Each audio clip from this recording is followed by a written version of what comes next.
uffata waytantuu fi sujuuda awraa keessan kashafu eeggadha.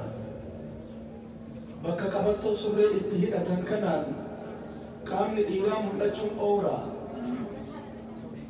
Bakka qabattoo surreen itti hidhamtu kanaan lafee tafaa jedhaniin yookaan bushaayaa tafaa jedhaniin tafa jechuu isa kanaan jedhaniin nama saalfachiisa malee qiinxaa taa'aallee hin jedhaniin sulula taa'aallee hin jedhaniin taa'aan kun afaan oromootitti hiika sadi qaba.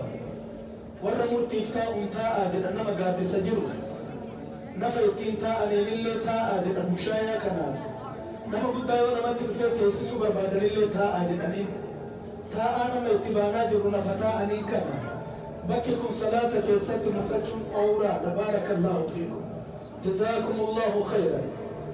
Tanarra walitti himuu hin dandeenyu lafeeleetiyyaa miidhama salaata irra isinirraa gaya.